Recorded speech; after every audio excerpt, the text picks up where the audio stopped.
Good. All right, so currently my weight is 135 resting, and we are about to go upwards first.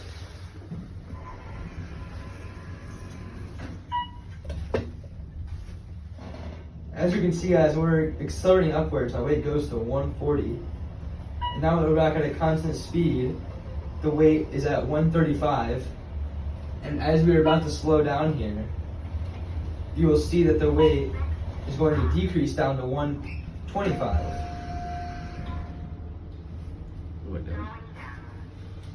Now that we're at rest, the weight is back to 135. Now we're going back down.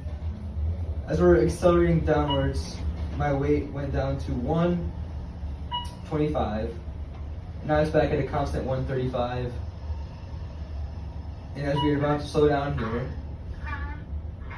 my weight has gone back to 145, it looks like. Alright, that's all. That's the video. One quick note to make was that my scale reading was actually 145, not 140, when the acceleration was upwards. Alright, so here are my 3 force diagrams that I found from the elevator. In the first one, it's accelerating upwards. The Fn, or the normal force, is greater than the gravitational force. The second force diagram is constant velocity, or when I'm at rest. And as you can see, the normal force and the gravitational force are equal. And I drew congruent lines to show when the forces are equal. So, for example, the gravity force or the gravitational force is going to be equal throughout all 3 of the force diagrams. And in the second diagram, the normal force is also equal to the gravitational force because the object's at rest. So the balanced forces mean a constant velocity and there's no acceleration. And the last force diagram is when accelerating downwards, and this is when the gravitational force was greater than the normal force. And I think an important concept to remember when talking about these force diagrams is the upwards acceleration or downward acceleration is not necessarily which direction the object is going, but it depends on where the force or the acceleration vector is pointing. So, for example, when I was going up the elevator, the object happened to be moving upwards and accelerating upwards.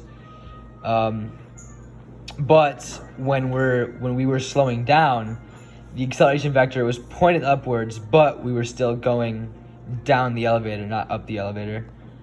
And then how are we going to use these? Or how am I going to use these free body diagrams to find the acceleration? Well, there aren't any numerical values on it right now, but I can use the scale readings when I'm at rest, and we know that the normal force of the scale will be equal to the gravitational force at rest and at a constant velocity. So we can just divide that normal force, or in this case, a gravitational force, by 9.8 to get the mass of myself. And then once we do that, we can use the scale readings from the acceleration upwards and acceleration downwards to find, we can subtract the Fn by the Fg to find the net force, or the Fg minus the Fn for the accelerating downwards, times, so we know the equation, Newton's second law, F net equals mass times acceleration. So we can take that net force, times it by the mass we found when dividing the gravitational force by 9.8, and that'll leave us with just the acceleration, or one variable. Solve the equation. And yeah, you will see my calculations on a piece of paper. Alright, so I just worked out the calculations that I explained a second ago.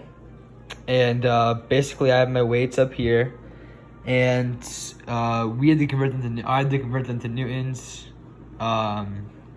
because we can use the equation weight in newtons equals mass times g, and since we're on Earth, we know that g equals 9.8.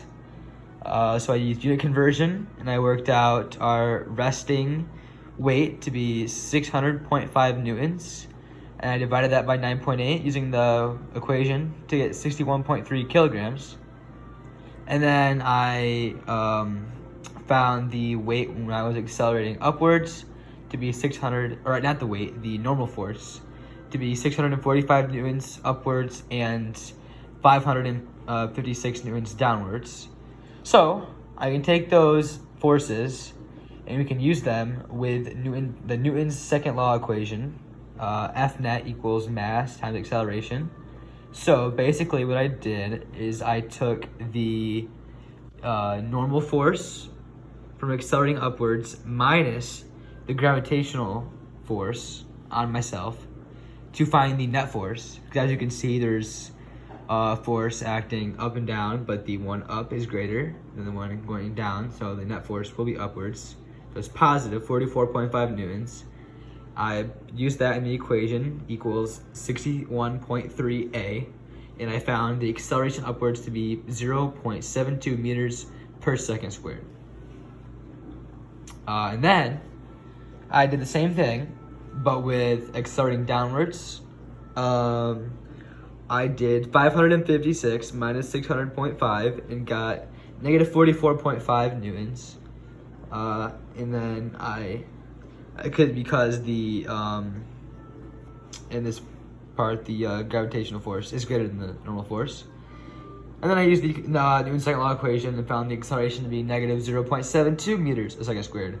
And both of these accelerations have the same magnitude, so our calculations definitely check out, considering that we did use the same elevator for both times. And one thing I forgot to add was that the positive acceleration was for when I hit the up button on the elevator as the bottom going upwards, and when I was hit the down button and I was accelerating upwards but going down. We were slowing down to the stop. And then for the negative acceleration, this occurred when I was going up, but when I was going up, but we were slowing down near the top, and also when at the start of going down, when we were accelerating downwards towards the bottom. And yeah.